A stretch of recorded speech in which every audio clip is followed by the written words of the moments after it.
Good evening, everyone, and welcome to tonight's Evening at Egan, the third in our 15th annual fall series. I'm Katie Bosler, and I am the Director of Public Relations and Marketing here at the University of Alaska Southeast. Now, before I get to tonight's presenter, I want to let you know about next week's speaker. We'll have an internationally renowned expert on litigating our most precious resource, water. Stephen McCaffrey of the McGeorge School of Law at the University of the Pacific will look at whether international law can resolve disputes over water. And that will be part of the annual World Affairs Council Forum, The Politics of Water. That'll be 7 o'clock right here, October 23rd in the Egan Library. Now, for the full schedule of the October 22nd to 24th forum, go to jwac.org for the full. And for the full Evening at Egan lineup, keep an eye out for the poster or go to the UAS website. This series will continue every Friday night right here in the Egan Library. First time, Egan Library every Friday night for the series, and it will end November 20th. Tonight, we'll be hearing from author, photographer, and Alaskan Nick Jans, who, like many Juneau residents and their canine companions, fell in love with a friendly wolf roaming Mendenhall Lake more than 10 years ago. His subsequent book, A Wolf Called Romeo, is an international success. It has been translated into Italian and Thai and other languages, and has been on the New York Times bestseller list since it went into paperback earlier this year. Nick Jans set out for Alaska from back east back in 1979. And after an 800-mile canoe trip, he settled in a village on the Upper Kobuk River in the Northwest Arctic.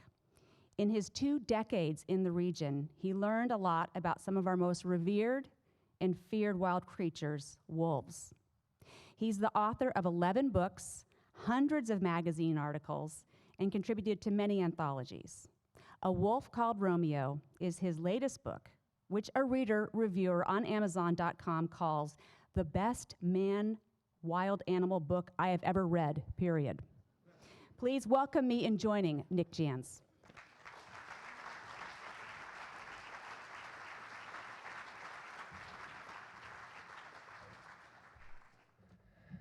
Well, shucks.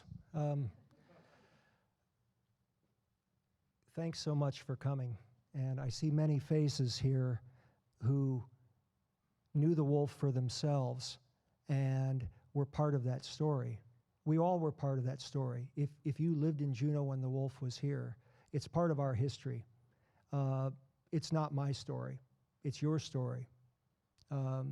And it's, you guys are the toughest audience I will ever face because you know, and I'm not going to get anything by anybody. And if I say something insulting about someone's dog, I'm going to hear about it later.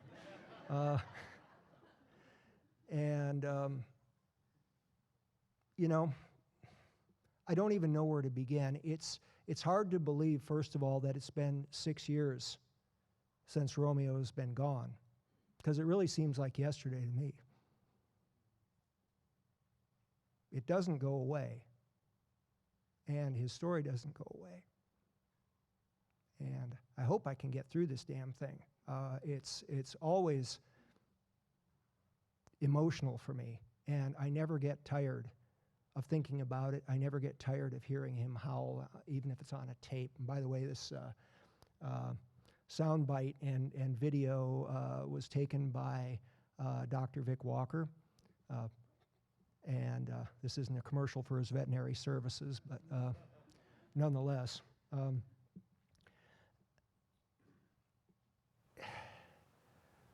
This story of this animal and this community is, as far as I can tell, pretty unique in the world.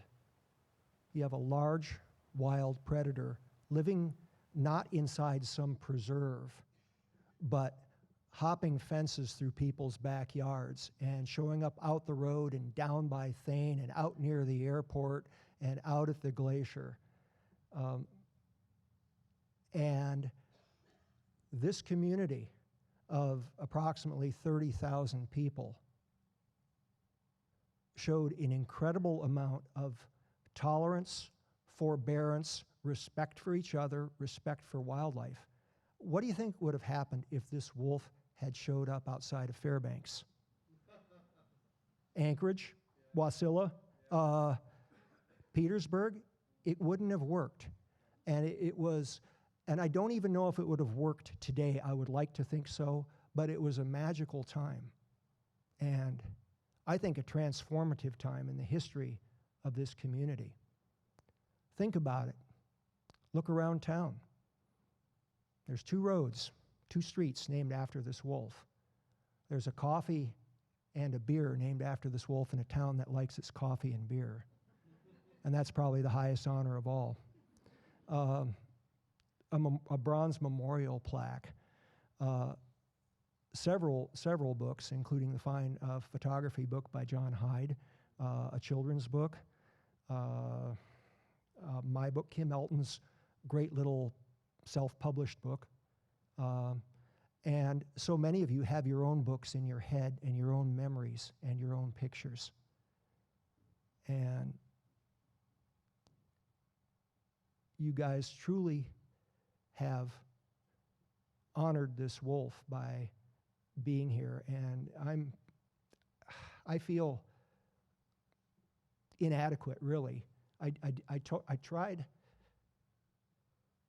to tell this story as best I could, and it was a difficult thing. It was the most difficult thing I've ever done in my life. Not emotionally, because that was actually cathartic, because it helped me understand and helped me clarify my own feelings and my own beliefs and my own facts. As usual, the process of writing a book is a process of discovery, of self-discovery above all. You find out what you know and what you don't know. And that was important. But it still was daunting. It was incredibly difficult from a technical point of view. I didn't believe I could write a book because everything was contained in the first second I saw this wolf, in the first second that any of us saw this wolf.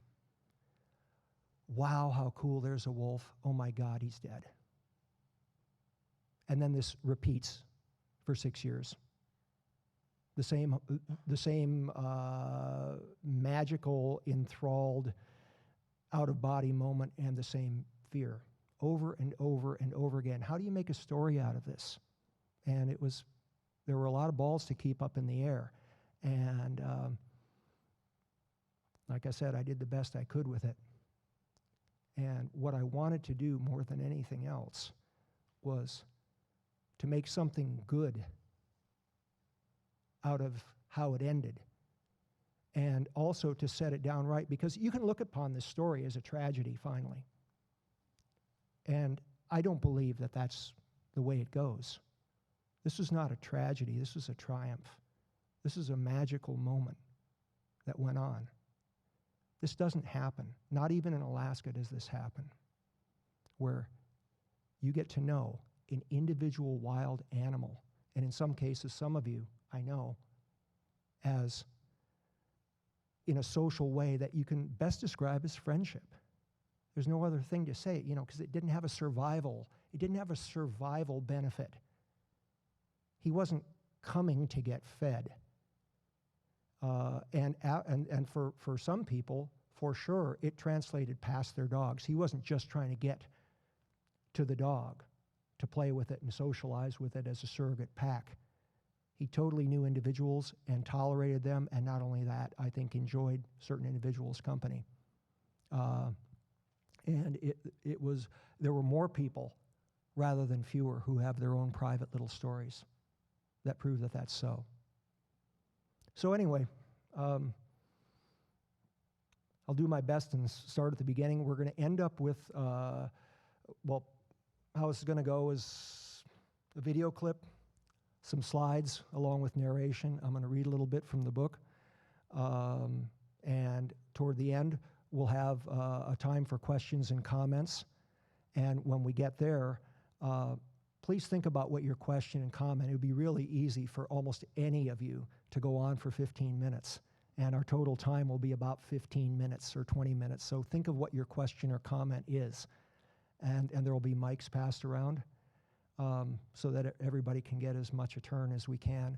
I'll be signing books and also selling 5x7 photos after this. All the profits go toward funding the Black Wolf Special Project, which is being jointly sponsored by the Alaska Wildlife Association, a group of citizens from Juneau besides that, and facilitated by, of course, the U.S. Forest Service, the Mendenhall Glacier Visitor Center, the state of Alaska, and it's a project that is really pretty close to happening. Basically, we figured out finally that we needed to raise about $21,000, which seems like now a outlandish sum, but when you figure out there's a museum designer, you have to reroute electricity, you have to get not just a taxidermist, but a wildlife artist to try and make something that looks really like this wolf again. And I'm not a big fan of taxidermy, but it was the only choice we had to try and preserve whatever it was we had left of him, and in a fitting and proper place. And all the details, you know, the rock outcropping, the this, the that. So anyway, we're somewhere in excess of $13,000, and almost all of that has been from individual people's donations. And I haven't started yet with on Juno businesses and Juno active businesses. Princess Cruises has already stepped forward. They haven't said how much they're going to give, but I'm sure it won't be 50 cents. And we have about $6,000 or $7,000 to raise, and that's the only barrier between this exhibit opening next spring. And it'll be part of Juneau's legacy, and something that's that visitors and residents will be able to point to and to look at and to know that we didn't somehow dream this up, that it was real. So, onward. All righty. Modern technology. All righty then. Okay, we're on.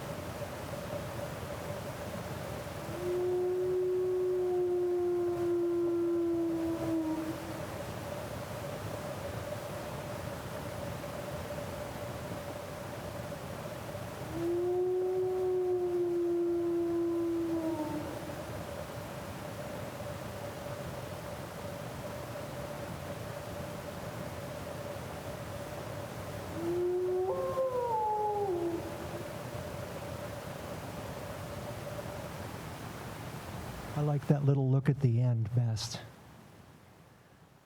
And of course, not all wolves sound the same. I've heard hundreds of wolves howl, including just this last month up in the Northwest Arctic. I heard wolves howl at every single campsite over a month.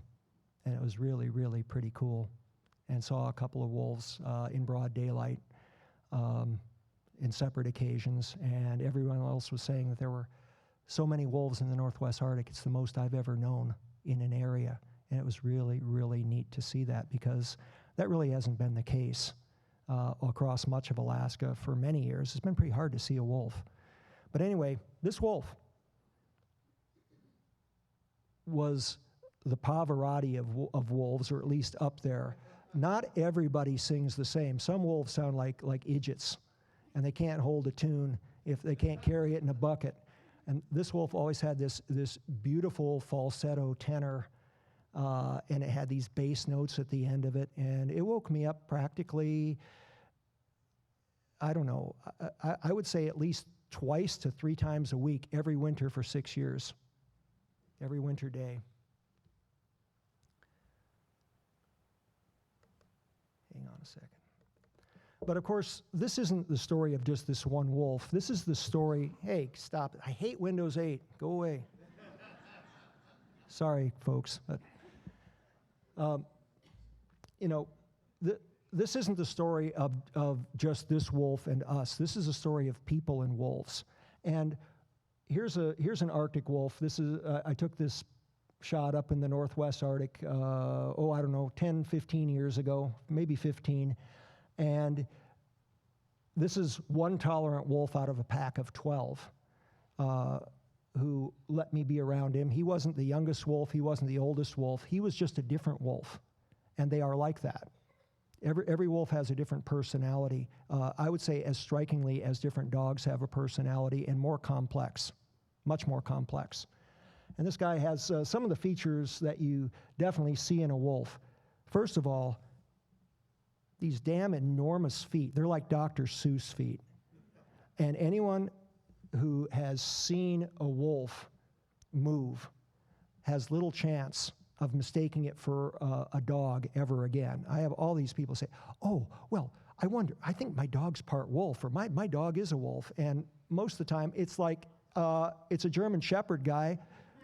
It's a Kobuk River Husky. It's not a wolf. They may have wolfy or characteristics, but a Shih Tzu is as much a wolf as a Great Dane. Well, genetically, it's true. It's 99.98% identical, technically the same species. But for some reason, wolves, we have this weird ambivalent relationship with wolves in that they're these creatures of shadow and darkness. They're our worst fear. Think of the stories we tell our kids and that you were told. The big bad wolf, Peter and the wolf, all the expressions, the wolf at the door, all these bad things. There are no nice wolves in literature. This despite the fact that it's incredibly difficult to find one case of a wolf actually harming a human being. It does happen, but it's super rare. One person in the entire history of Alaska, and that was in 2010 in Chignik Lake. And that was a real authentic case. But it defines the rule that wolves are just really not a particular dangerous concern to humans. And almost all the stories, when you follow them back, evaporate into nothing. They're not there, and yet we love to tell them. Of course wolves eat grandma. Some grandmas definitely deserve to be eaten, but nonetheless. And yet at the same time, we tuck in our kids willingly with bears of all kinds. And let me think. Look, teddy bears, the Bernstein bears, Yogi Bear, Winnie the Pooh, all these nice bears. I think of the number of times that I was worried that a bear might kick my ass, and they go off into the sunset, or the number of people I know who've been chewed on by bears, and a couple of people, including my good friend Michio Hoshino, who was killed by a bear. And yet, they're fine. We love to tell these stories, and where they come from, I don't know, but it must be something that's contained in our genetic memory. Maybe there was a time when wolves ate us, but it's been a long damn time. And of course, wolves travel in these dire groups known as packs. And of course, almost all of us here are members of packs. The Jones pack, the Johnson pack, the Tashini pack. You know, it's a family, for gosh sakes. It's mom, dad, the kids, and maybe Uncle Ernie and Aunt Alice in for a visit. Okay, that's what it is, a family group that has a very cohesive social structure and is very, very bonded. Why do you think your dog loves you so much? It's because wolves are bonded the same way to each other. And all we did was pry them away from their allegiance to their family group, and through some miracle of engineering and patience and time, adhere them to us instead, to fool them into thinking that we're mom and dad and their family. And of course, one of the reasons we don't care for wolves, and by the way, there are several troubling images, don't worry, they'll go away. But there's so much part of the story that you can't ignore them. We don't like wolves because they eat our stuff, right? The things that we think are ours, our caribou, our moose, as I've heard many Alaskans frequently refer to them. I haven't gotten my moose yet. Oh, really? It's got you like a brand on its ass? What? And And of course, we see wolves as competition. And I think one of the reasons that we have this dark fear of wolves, the same reason lions don't like cheetahs or hyenas, is their competition, and we have a genetic impulse to try and quell that. We don't want that competition, just as wolves don't tolerate other canids in their territory, with a few notable exceptions, some of them black, who do just the opposite.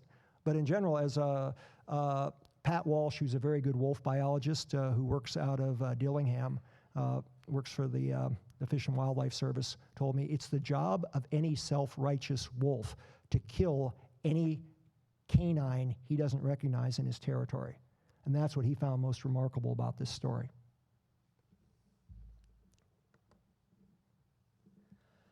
And of course, well, here's my buddy Clarence Wood, whom I just saw, now much older. Right then, he was in his late 40s or early 50s, doing what he does best, which is find wolves and kill them. And I traveled with him for many years, hunting them. He wasn't trying to exterminate them from Alaska. He saw them as a resource, and they were who he was and what he was. And you can see that he's wearing a wolf ruff. That comes from a wolf, very much the color of that. And that's where he made his grocery money and his part of his living.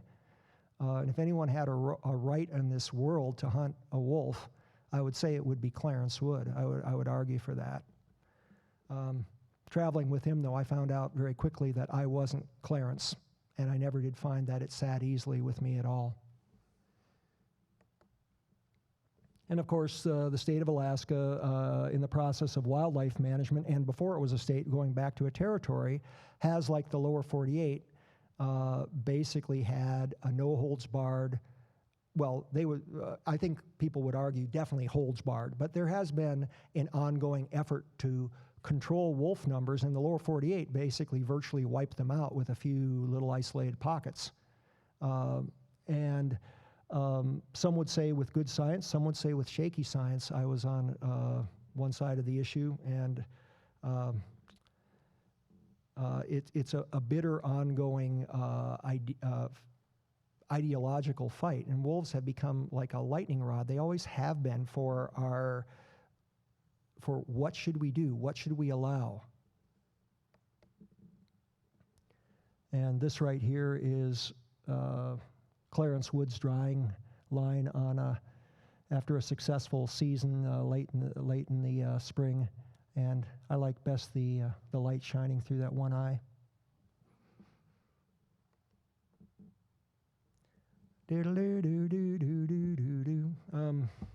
This is a shot taken by Joel Bennett outside of a Board of Game meeting back in the days when Joel was a member of the Board of Game, and a protester outside, Timber Wolf's apostrophe S, eat only the old and the weak is a damn lie. And of course he has a nice set of props there, including a moose that was obviously killed by a person, because otherwise the nose would be gone, because that's the first thing that a moose goes for. I'm not saying wolves don't kill ungulates. Of course they do. That's why they're here.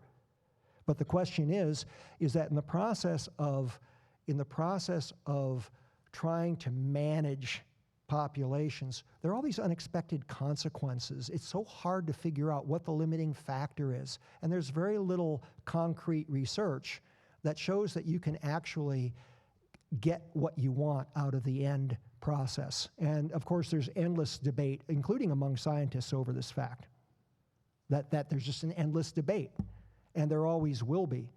But what's lacking in many cases is the science to prove that if you got rid of all the wolves, we'd necessarily have more deer or more moose. And we can talk about that forever, and we definitely ought to do that if we have a few beers in us, otherwise it won't be enough fun. And speaking of no fun, here's Joel and me, a younger version of me and Joel, presenting the state of Alaska with about 40,000 signatures, suggesting that many Alaskans wanted a different version of predator control, or at least wanted the question to be voted upon. And I noticed some things about this picture, including that I'm wearing the same damn shirt.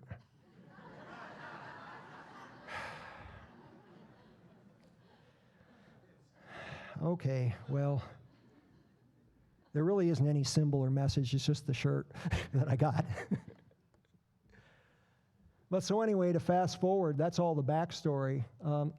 I moved from the Northwest Arctic. I meet this cute gal down in Juneau. I end up down here and build a house out by the glacier. It's the last house on the West Glacier Trail side, right before Skater's Cabin. And live there a couple years and look out one morning, and there are wolf tracks right outside my door and out in the lake. And I thought I'd left that whole wild thing behind up north. And at the end of those tracks was a wolf.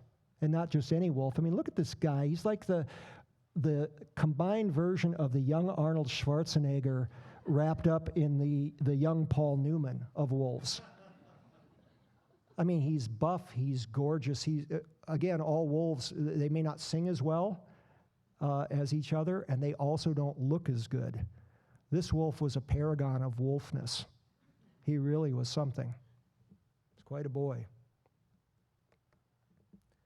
And not only that, unlike other wolves, I mean, a typical experience with a wolf is to watch its ass get smaller and smaller over the horizon as soon as it sees you. And in this case, no.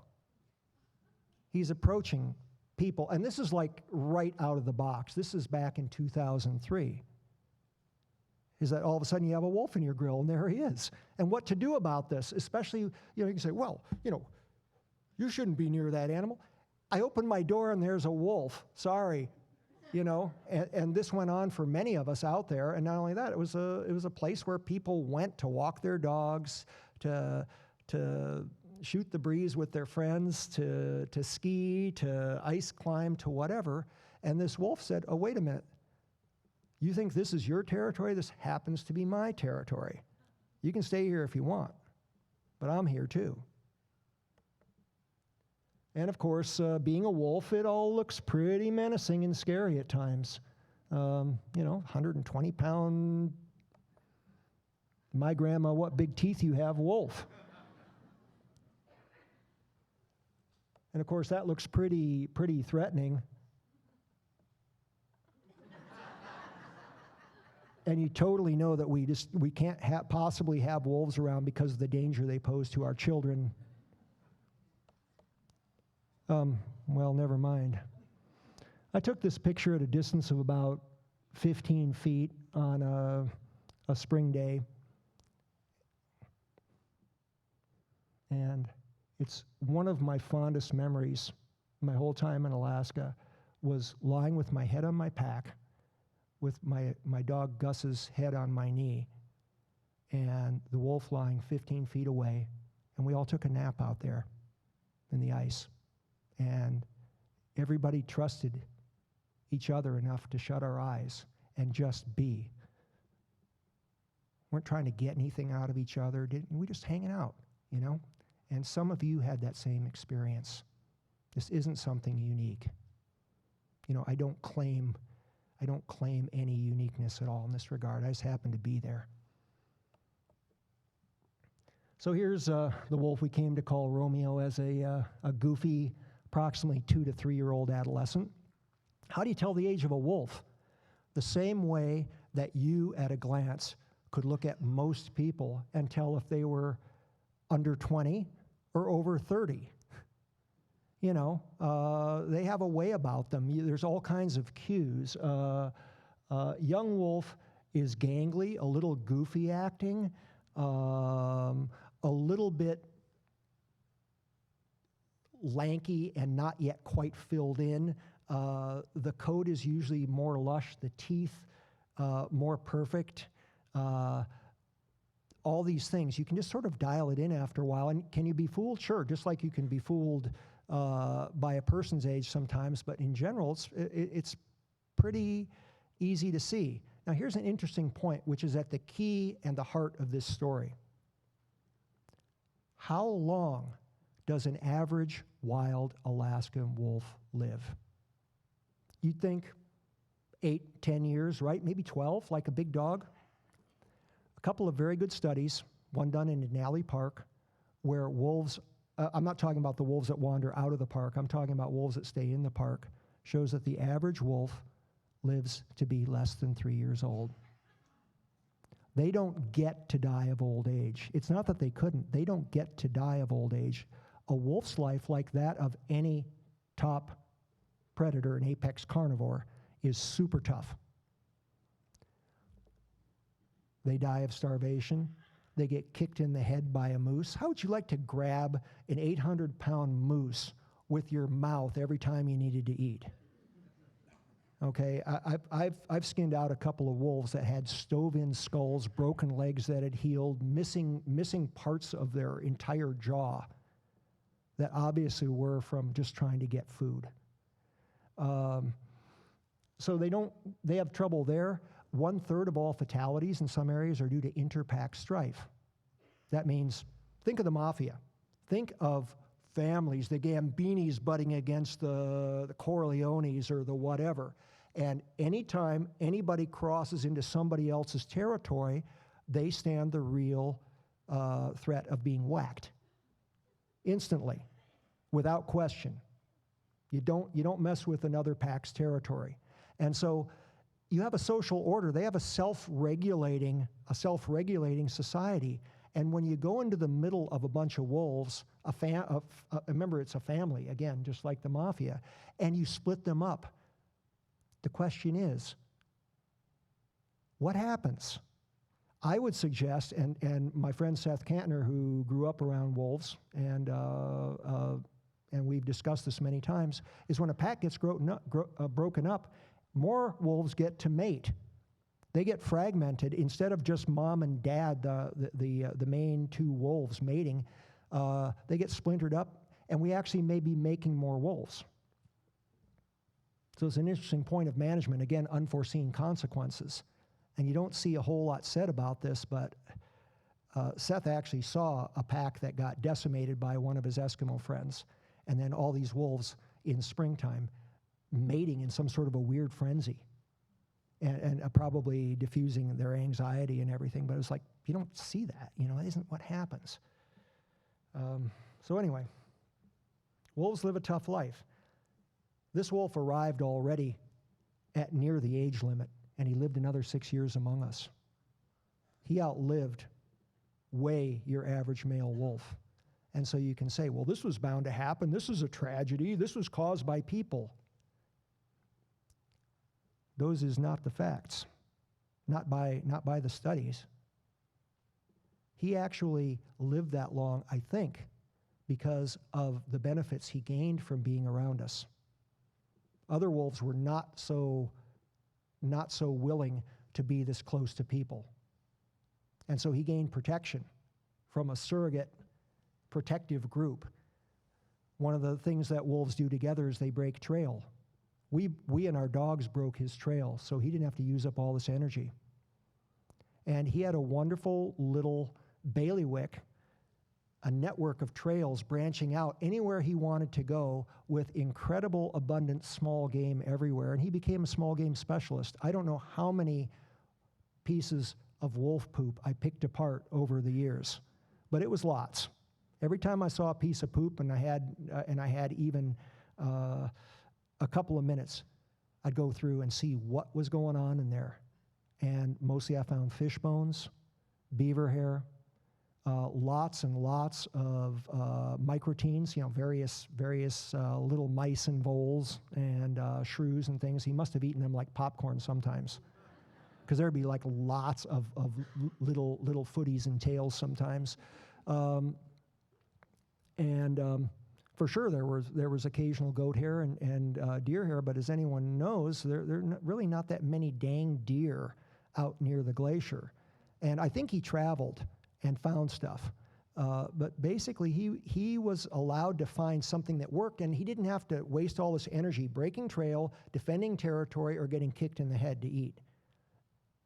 And he lived a long time. And the other thing was, sure, there were people who wanted him dead, but there were so many people who wanted him alive and were fascinated by him. And so many of you played a role in keeping that wolf alive. Two people I want to point out in particular. At the time, I disagreed with what they were doing, But I look upon them now as people who saved that wolf, probably not once but many times, Harry Robinson and also John Hyde, because they spent so much time out there. I was looking and watching, but I wanted to keep myself at a distance. I didn't know what to do, and I had a wife who totally didn't want to do anything that could possibly harm this wolf, and I didn't want it either, and most of us didn't. But I had a neighbor right down the street. He said, "Well, I'm going to shoot that damn wolf the first time he stepped in my yard," you know, and yet those people who spoke like that didn't do it, and they didn't do it out of respect. And out of being spellbound, I think. We all didn't know how this was going to end. Fish and Game and the Forest Service, all the enforcement agencies, did such a remarkable job of tolerance and forbearance to let this thing happen, to step back. It's really amazing, because your average poor little black bear, boy, it isn't hard for him to get in the wrong side of things and just be gone. And yet this wolf lived for 6 years among us. And this is Gus and Chase, and of course, like many of the dogs that knew the wolf, Gus is gone. Chase is blind and deaf and going into her 16th year, but still here and still ornery as ever. And I just go through this list of dogs, and also a few people who knew the wolf and aren't here with us anymore. And it's really, again, just something to consider. It's part of the story. And here's a typical meet and greet, and some of you may recognize the dogs involved. The little unfortunate genetic experiment on the right is apparently still alive. And then you have this fat husky mix just making a total slut of herself. And Romeo just being this incredible boy dog deal, you know, standing tall, his ears together, as big as possible, the tip of his tail straight up and wagging like crazy. You know, how about it, baby? And yet, you can see right here that he's an intact male wolf. And yet, even during the mating season, when you could totally tell that he was more worked up about things, I never saw him try to mate, and I couldn't really ascertain that anybody did. There's of course, there's ritualized humping that goes on. It's partly a dominance thing. Dogs tended to hump him, incredibly brave and rude display themselves. But him not so much, and I still don't know what that was about. I kind of think that he didn't see himself as a dominant wolf, and so turned that part, he felt the constraint to turn that part off, which is what happens to most male wolves in a pack. And when they can't stand it, they have to leave and go make their own family. And here he seems to be extending condolences. Dude, what do they do to you? I mean, look at you, man. And this little cur, I don't know if you can see dog language, but that little terrier thing has its teeth bared, its hackles up, and is, right after I took this picture, lunged at his nose. And not then, I mean, he just backed up and sat down, looked at the dog, very puzzled, and I did understand that several years later, he finally got fed up with the same individual dog, picked it up and threw it about 20 feet. The dog was not harmed, and I'm sure did not change its opinion of anything.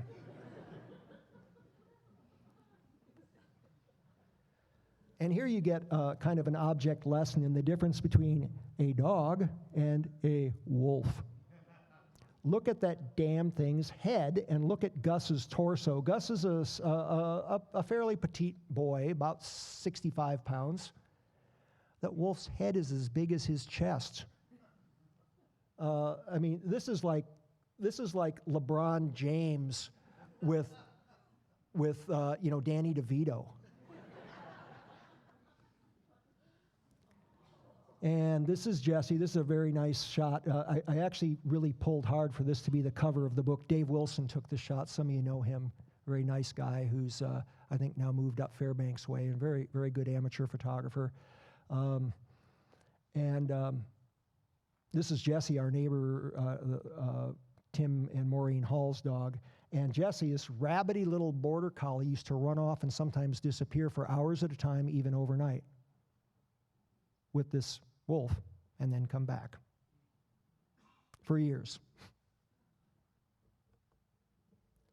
And here, of course, is Dakota, our dog, who is responsible in an off way, a kind of an offset way, for the name that the wolf took on.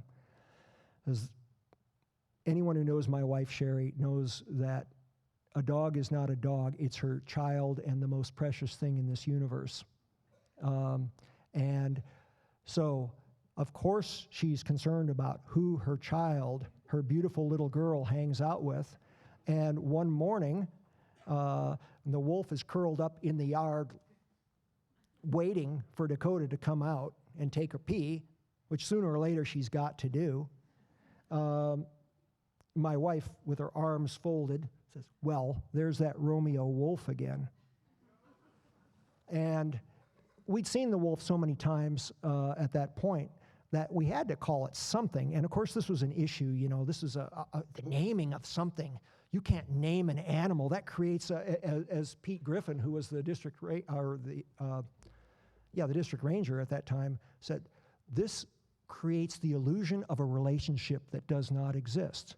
And that's, you know, I respect Pete's opinion. It's classic old school. And there are many, many wildlife managers who will agree, but there's also many who won't. You go to Brooks Falls, the biologists, the wildlife managers there name all the bears. At Ann Creek, run by the Forest Service, all the bears are named. As soon as they can identify them, and they're given cutesy human names. Of course they're anthropomorphized. And does that change? Would anything have changed in the story if this had been A22Z? If it had been simply the wolf? Would anything have changed in this story? I don't think so. And I have a whole chapter which revolves around this question, the naming. And I think of Shakespeare, of course, ironically from Romeo and Juliet, that which we call a rose by any other name would smell as sweet. What's in a name? Harry Robinson, Joel Bennett took this picture, and you can see, if you understand canine language at all, and almost all of us do, that this is a very, very relaxed and affable exchange between the two. And they had truly a remarkable bond that I can only call friendship. I have no other name for it. I think I had a little bit of that too, and I think some of you did too. But that was, it wasn't like you had to be a wolf whisperer. You just have to be patient and relaxed. And it was, it just doesn't happen, for gosh sakes. I've been around lots of wolves. I've had wolves approach me, wild wolves within, not habituated, within touching distance or close to it sometimes. And it's not the same thing. It wasn't the same thing in the eyes. This was I think, the prototypical wolf that came to lie down by our fire. And somehow this had to happen. We started with wolves and we ended up with Shih Tzus. Back to that. Disappointing. Never mind. I don't want to make any Shih Tzu owners feel bad. So, and here is one of Romeo's closest companions, Harry's dog Britain, who again is gone now, pretty recently, just a few months ago. And they had quite an understanding and quite a relationship. You could watch some dogs and that wolf interact in ways that show they totally got each other. They totally understood each other. And some where it was like someone speaking French and someone speaking Swahili. And they just didn't quite get each other, and they'd scratch their heads, and the dogs would lose interest. There were some dogs that totally had no interest in him at all. And there were others that were pretty aggressive about him, and others, well, it's just like people. What the heck? Who knows why we like some people? We just do. Or don't. So this sort of gets it for me. This is the shot that I have over my desk and what I look at. And right there, he's probably about 4 years old and at the height of his powers. and about a perfect example of being a wolf as anything you'd ever hope to see in this planet.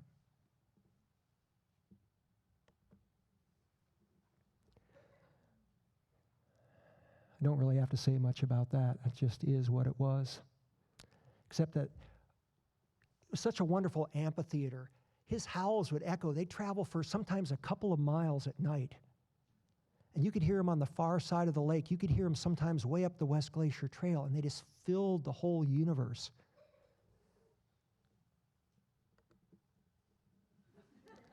And here I believe we're having a comment on the predator control policies of the state of Alaska. From a concerned individual, of course. Now, of course, you know, it was one of the things, if you watch him, you totally got what he thought was his. And he was going around doing, and he'd pal up with dogs doing what a pack does, which is spend a whole lot of time marking your territory. And we all know that if we have dogs in our family who get along, they all like to pee in the same spot. And there are other dogs who are new to the pack who don't do that.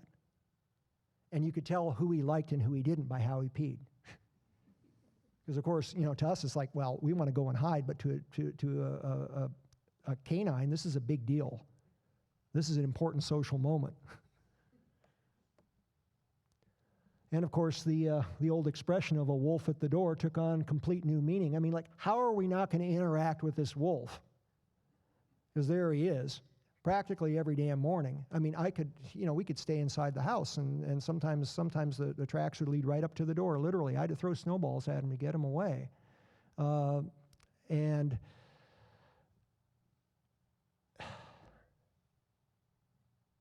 I'm not complaining, but nobody knew what to do about this. Nobody had ever seen anything like this.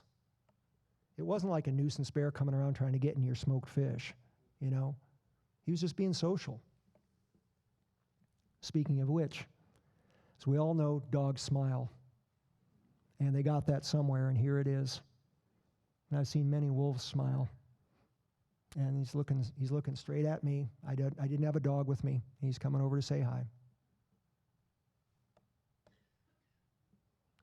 And of course, there were all kinds of people who gathered around, and all kinds of dogs. And some people exhibited a great deal of judgment and restraint, and some people exhibited a high degree of no understanding of what they were looking at or why. I had people shove point and shoots at me and say, "Oh, can you take a picture of us with the wolf? We want our Christmas card to go out." I go, I don't think he'll hold still, A, and B, you know. What I like about this shot best is the photobomb on the far left. Got to sneak in a little sniff when you can. And of course, Harry had a period of time where he held court and kind of served as a dog wrangler and organized play sessions so that people could watch and be part of it and see the wolf for themselves. That's Britain out there again. And here is something that this is a matter of presidential politics, because we all know how important it is to keep Mendenhall Lake free of Afghan terrorists. And they're, ba-doom, boom. I think those are actually Salukis, but it's way too good a line to waste. And those are the only two dogs out there that could run as fast as the wolf, and they'd wind up and lope down the ice doing about 30 miles an hour and turn around and lope back, and then everyone would like do something else for a while, and then they'd have another run. And they just enjoyed the hell out of each other.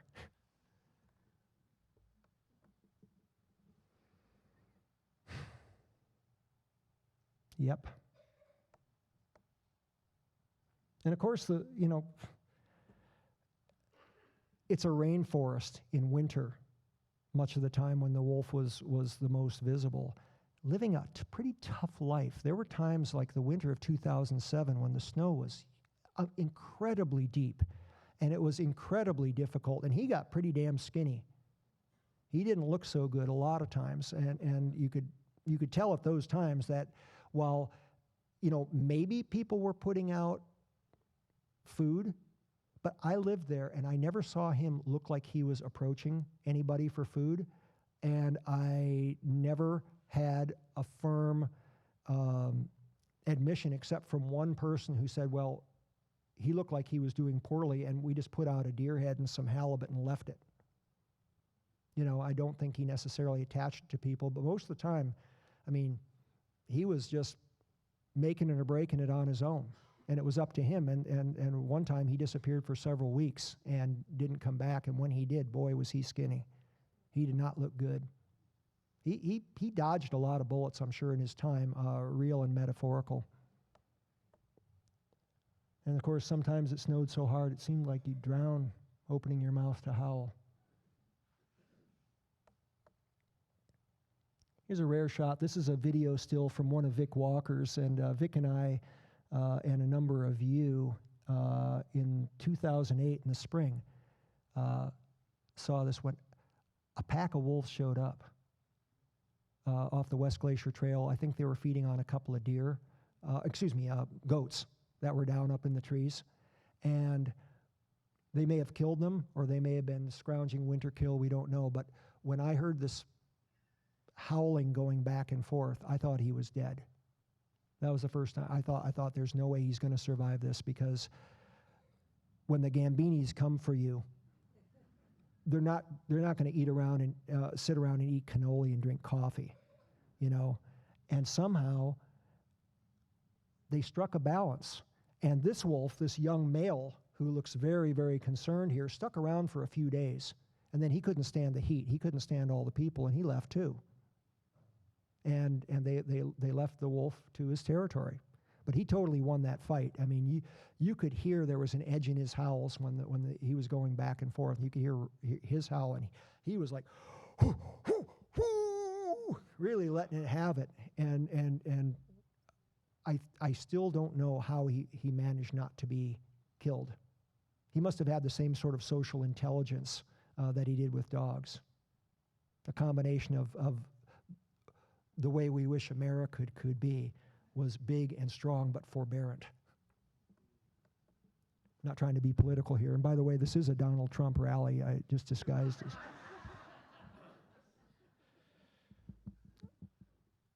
So here's, I think Kim Elton took this shot, and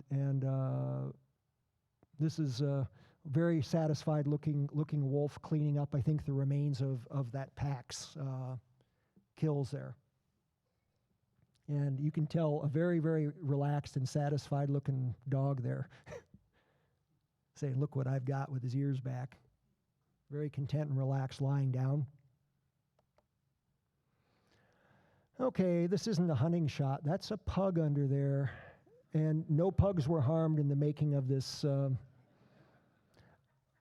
In 2000, well, I'm getting my years confused. I think it was 2007. The wolf briefly took up the sport of pug bowling. When in the space of 2 weeks, he grabbed 2 different pugs owned by 2 different people on 2 different sides of the lake, and ran with them for a short period in his mouth and dropped them. In one case, when Harry said no, and the other case when John Hyde said, ha! And I happened to be present at both events. And it was really quite startling to see the wolf obey a direction from a human, when totally he had the dog. But I don't think he was trying to kill the dog, or he would have done so, because when he nailed a beaver once, it was like, boom! It was like a thunderbolt from heaven coming down. And he picked up these little dogs. I think he thought they were little puppies, and was being a daddy wolf or an uncle wolf and doing puppy napping. I think he wanted to play with them. He also grabbed an Akita puppy and ran off into the woods with it. And the guy who owned the dogs, oh my God, my dog's dead. How did I let this happen? And he's sitting there like mourning it and calling for his dog. And here comes the puppy trotting out of the woods completely unscathed. It's another instance of just grabbing without any intent. There we go. Both of these pugs were very shaken up by the experience. I saw both of them, and they were like, They totally knew what was going on, unlike that little terrier. And of course, it looks like it's all over, but this is in 2006 when that dead black wolf got dumped out at Thane. And this shows, even back then, the attachment this community had for that wolf, because no one talked about getting a reward together. This was before there was social media really going around. I mean, we didn't do that. It was, someone said, well, I'm going to put up $500, and someone said, I'll put in 100, and people started calling up, and pretty soon we had a reward fund, and it got up to $11,000 in a matter of 2 weeks to find out who had killed that wolf. And we at first thought it was Romeo. I didn't get to see the wolf, and when I saw the dead shots of this wolf, I said, well, he doesn't look right, but a wolf in the summer looks different. And lo and behold, somebody overheard somebody else talking in a bar, turned them in, turned out those were the guys, and that person who did that never, ever thought about claiming that reward. That says something, doesn't it? Because we would have gladly, everyone who contributed would have gladly paid. But the wolf rose again from the dead and walked on the water. And probably fed a bunch of wolves with like 2 salmon or something, I don't know. Of course, there's 6 inches of water and 2 feet of ice underneath, which explains the mirage. And this is just an object lesson in how a single predator, a single wild animal can redefine an entire landscape. Yeah, it's a beautiful shot, but then you see the wolf pass through it, and it totally makes a different landscape. And you realize how lucky we were to see this. Just amazing. Not once, but many times. So here he is in the last year of his life. Looking pretty good, actually looking great. This is in May of 2009. And he's at least 8 years old at this time. And we can tell that because wolves are all born in springtime, right? They're all born in May or so around here, or late April. And when he arrived, he was already full grown enough so that he couldn't have been a pup of that year. So he was already minimum 2 when he showed up. So by this time, he must have been going into his 8th year at least, maybe his 9th. And he looks great. A little bit creaky, a little bit gray around the muzzle, but don't let any of us look in the mirror. He was still getting around on his own, and he looks pretty dang good for a skinny time of the year, which spring is for any wolf. But now, this is what we have left of him out there.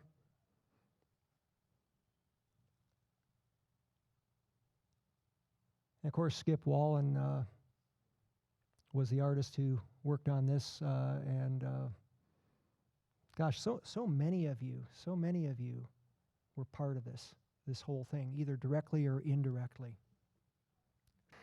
Time passes, and this shot is from this June out in the Katmai coast, hundreds of miles from here. But I'm sitting out minding my own business in a sedge field. And the photographers I was with said, "There's a wolf behind us." And I turned around, and here came this young boy. Something very, very familiar about the eyes, you know. And there's that nice little grin. And he stayed with us for about 5 minutes, and then he trotted on, didn't look back.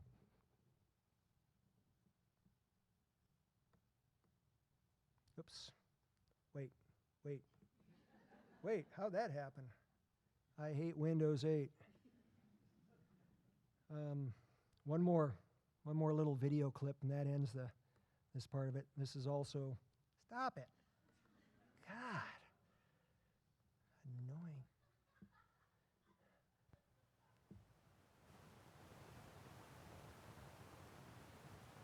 There's no sound with this one. It's Vic Walker's again.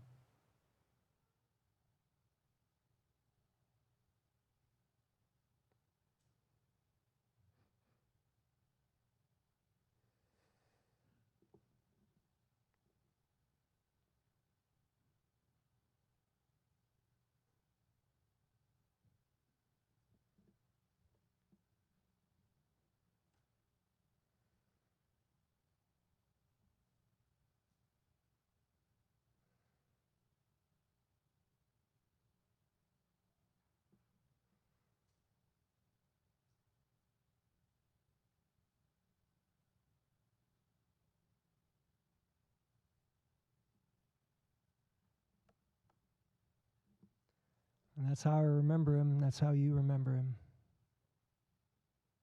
So I said I was going to read something, but that sort of went by the wayside.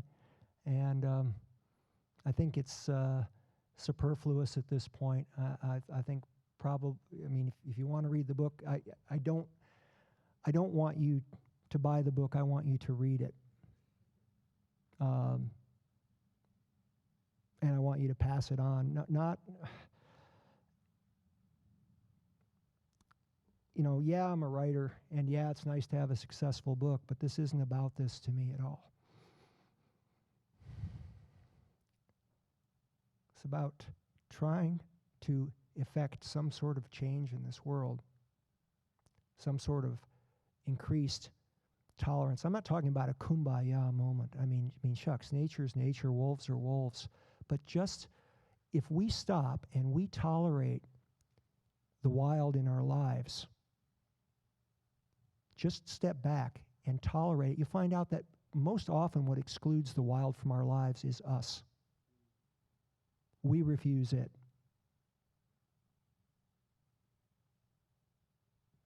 And that's what the heart of this story is to me. Thank you. Thanks.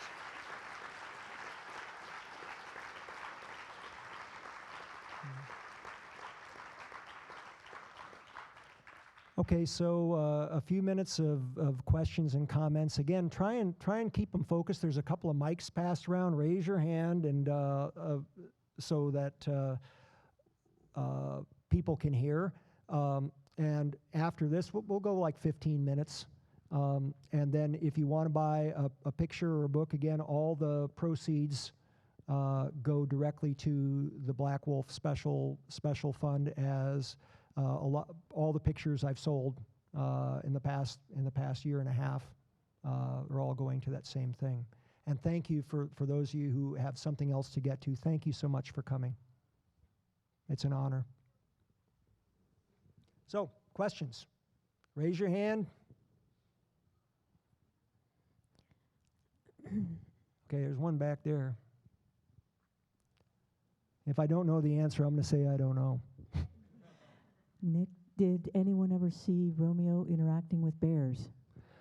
Yes, as a matter of fact, Harry Robinson encountered a bear when he was walking with Romeo and Britain, and Romeo rushed the bear and chased it off. Yeah, bears and wolves don't like each other very much. That's pretty sure, and pretty remarkable little bit of interaction between three species. And if you count dogs, which even I know they're supposed to be the same species as wolves, I still don't really quite buy that somehow. Seems like it's a fourth, but it's, you know, who's to argue with the North American Society of Mammalogists? Okay, another question, comment? Thank you for your I see one there, one there. Thank you for your talk tonight. Over here. Where at? Oh, yeah, okay. So could you tell us what happened to Romeo's family, how he got detached from his family, became old? Well, you'll have to read the book, won't you? No. Well, a pregnant wolf was hit by a taxi cab the spring of the year of his arrival. That same wolf that was in that horrible taxidermied state up at the glacier for years, that black wolf. I don't know if that was his mate. I kind of doubt it, and other biologists I've talked to, it's not often that a wolf that young would have gotten to mate. But it could have been his mother, it could have been his aunt. The chances of it being a family member, a pack member, whatever you want to call it, are high. There were also several wolves, no doubt, trapped that same winter up in Nugget Basin, legally. And he may have been a survivor of a fragmented pack. He may have been the survivor. He might have been a survivor, and he might have been a dispersing young wolf who just showed up by chance, because wolves will travel huge distances, sometimes hundreds of miles. Those of you who are familiar with the saga of OR7 down in California and Oregon. So wolf wandered, 1,200 miles back and forth and around, looking for a mate, which he finally did find. So that's as best we know how he ended up there. But if you told me he was just a young dispersing wolf, I'd say, sure, why not? Impossible to say. We always want to stitch a story into it. But was he attached to those wolves? He totally could have been. If you don't know, you don't know. Anyone who says for sure that they know these things can't, unless we had some sort of genetic testing, which was never part of the deal. Okay, yes, ma'am. Nick, did you see him in the summer or the spring, or was it only in the winter that he Okay, showed up? that's a very good question. We see him in the summer and the spring. Harry Robinson claimed that he saw him year-round all the time. Okay, I lived out near the glacier, and I did not see wolf tracks, see fresh wolf scat, or hear wolf howls most of the summer. I think he went into the high country. I think he came down for sure. I know that Harry met him sometimes, and went. But I think he definitely went other places in the summer. It made sense because one of the reasons he was there was he had this big frozen network of trails, which would have been water in another season. And not only that, there was not accessible food there. There were other places to go. He'd go up high and hunt marmots and baby goats. It makes sense. I mean, his territory was so minuscule compared to that of a normal wolf. Sometimes hundreds of square miles. And here he was really living in several square miles most of his time. Yes. Are there any like clubs we could join to help out wolves, like help them, like, because I like wolves. Okay, well, something you can help. Well, I would say that the Alaska Wildlife Alliance is a fine cause, and they're a homegrown Alaska outfit. Defenders of Wildlife have been wonderful partners, but they have other things going on. I really put a lot of stock in the Alaska Wildlife Alliance, by the way. I'm not a member, no. But I don't believe, I think I can do more by not being a member of something. It's not by way of endorsing or not endorsing. It's that I prefer to be independent. It lets me move around without being affiliated. So I would say they're a good outfit. Contributing through the Juno Community Foundation to Romeo's exhibit. You can find that online. There's also a tip jar back there. I promise you, it's not a tip for me. It's a tip for the exhibit. Anything helps. 50 cents, $5, I don't care. Anything helps this happen, and it's going to happen. I'm certain of it. I promised I would. Someone else? Yes. Hang on.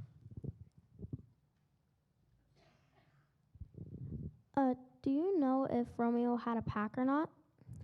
Well, we really don't know. Even if people, I did the math, and even if he were hanging around people 12 hours a day and their dogs, there were 12 hours a day when we had no idea what he was up to.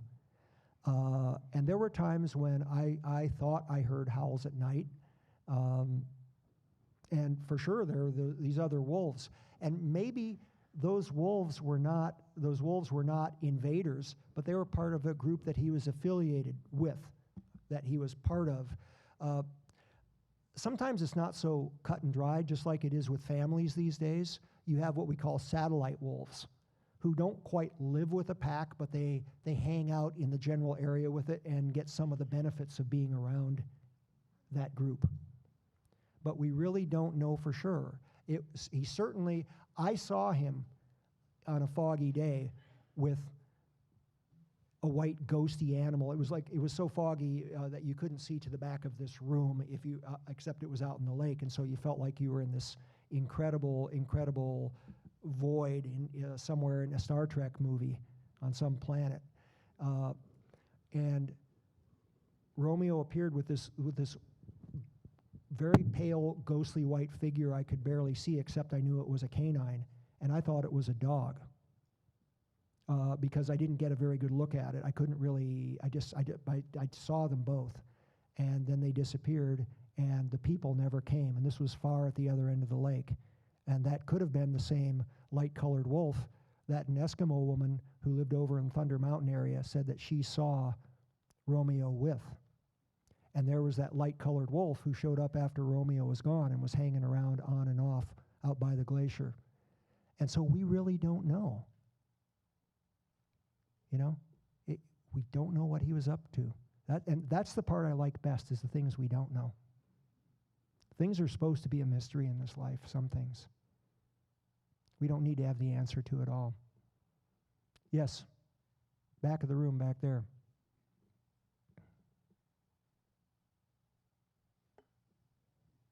Why did he like this place?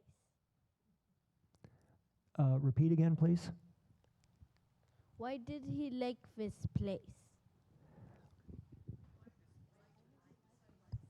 Why did he like this place? I think he liked this place because he could visit with dogs, and he felt safe there, and he was safe there, and he found enough food. And that's a pretty good life for a wild animal. I think that's why he ended up there, is it worked for him. I'd like to think that he was hanging around just because he liked us, but survival is a far more important card to play there, you know, and I think he was there because it worked for him. Yes, ma'am. Somebody up here. I'll bring one. And there's another one back there in the back, so the other microphone. I've got the mic next, so. Oh, okay. Okay, so let her rip. Yeah, a little mystery here. A week ago, we adopted a dog from the Juneau Humane Society. 7-year-old male, looked like a border collie. Mm-hmm. This dog has got some wolf in him. They all have wolf in them, but Right. This dog was reported to have a strong prey drive, was a runner, and the folks that had him gave him up. So 7-year-old male. If you looked at this dog, you'd say he looks like Romeo. The same white hair under the jaw, the eyes, and I'm not trying to romanticize this thing, but he's quite an extraordinary animal. He's with our 3 border collies. They're getting along fine, but he is not a border collie in the same way as ours are. And the other morning, I heard this howl from him that was unlike anything I've heard from any of our regular animals. So it's curious, but it's a mystery to us. Sure, and why not? You know, we don't know. I was in Ketchikan, and this woman came up, as I've heard many people come up and said, "My son has a wolf." I said, "Where do you live?" "Oh, in somewhere around the Seattle area." And I said, "Oh yeah, he's got a wolf, all right." I said, "Well, I have a picture." And she whipped out this picture and held it in front of me. It was a damn wolf. It was totally a wolf. It wasn't kind of a wolf. It was a wolf. And I said, "So has he eaten the couch yet?" And she said, "How do you know?" True story. There are so many. The canine genome is so varied, and again, we're talking about every dog being 99.98% genetically identical. Who's to say whether or not that's a direct wolf lineage or it has wolf-like characteristics? You know, nobody knows. It's a mystery, and I totally believe that it would be a possibility. Why not the dog part wolf? I mean, there certainly are hybrids all over the state, which are, of course, hideously illegal and a bad idea. My advice would, don't get this dog tested if you really believe it's part wolf, because the state will take it from you and destroy it. So I'd say, nah, it ain't a wolf. And leave it at that. You know, and they're not looking for trouble. I mean, they're not going to come looking for you, but people who have done that deliberately end up in a bad place, in a hard place for themselves and the animals they love. Okay, who's next?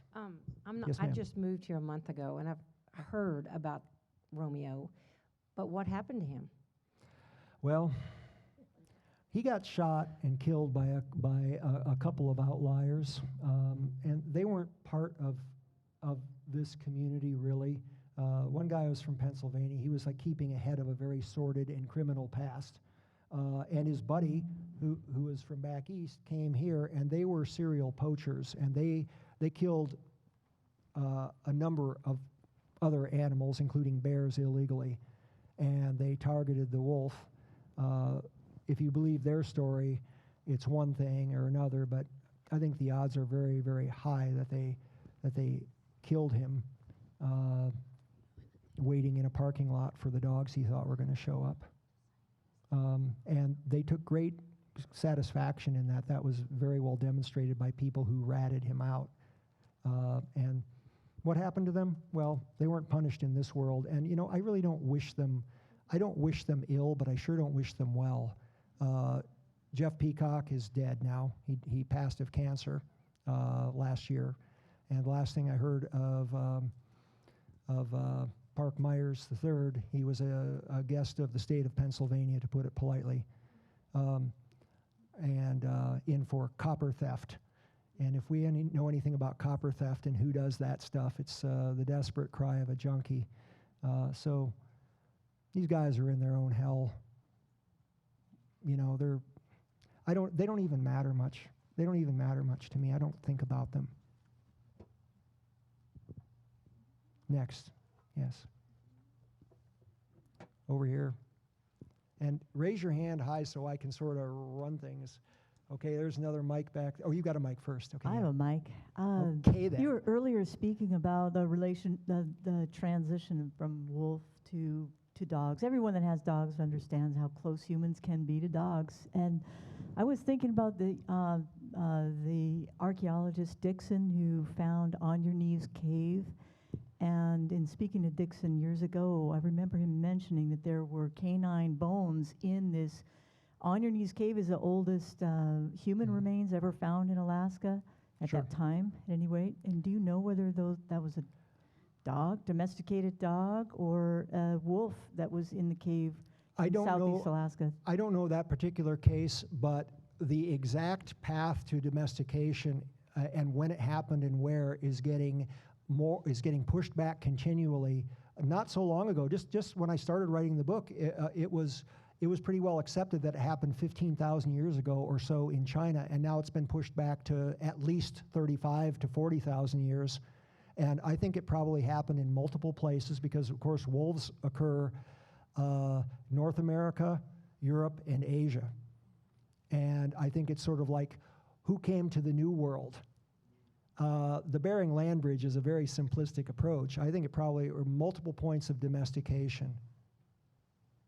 And it doesn't make sense for it to be any other, and no one's really proven anything different right now. But it certainly is a lively topic of debate. And I do know that remains of dogs go back in Alaska at least thousands of years, for sure. Humans and dog remains, absolutely. Somebody up here, front corner. We're going to wrap this up here in about another 2 minutes. Go ahead and shout it out. Let her rip. Let her rip.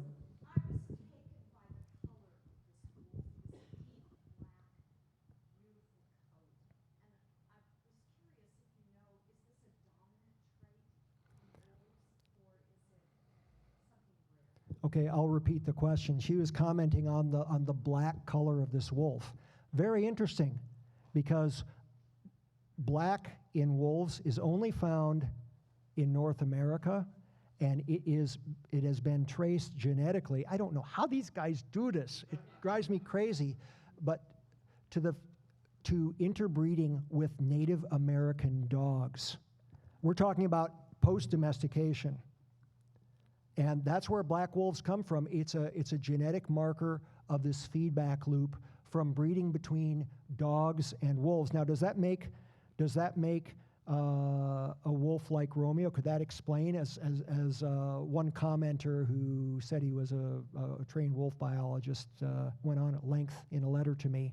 So, well, no big surprise, because we all know that black wolves are part dog, and he completely misinterpreted that, because black wolves are pretty common. About half of the wolves in southeast Alaska are some dark phase. In northwest Arctic Alaska, I would say 1/3 of all the wolves are some dark phase down to complete black. And by coincidence or other, I'm not proud of this fact, but in my time up north, of the 10 wolves I killed in another life or so, 8 of them were black. And the Eskimos thought that black wolves were fiercer, more intelligent, trickier, more dangerous, everything. So that's the exact opposite. And I don't think the Inupiaq lore, when it came to wolves, was necessarily any more grounded than the rest of us, because I was warned again and again by old Eskimo men that the wolves were going to eat me one day. And I would come back and say, I was just camping out and there were wolves all around me. And old Nelson Grist says, maybe they tried to eat you. You just never know it. He did have a point, but I don't believe it. Yes. Okay, last question maybe. Well, we got 2. Okay, you're the very last person after. That was my question too. Okay. Thank you very much. Okay, so one more back over here, and then we're going to wrap this up. Simply because there's beer to drink and it's not here. Did he hurt anybody or not? Did he hurt anybody or not? Well, as far as people, he never so much as lifted a lip at a person, despite the fact that many people used really bad judgment and put him in a really bad spot. Sometimes people surrounded him without knowing it.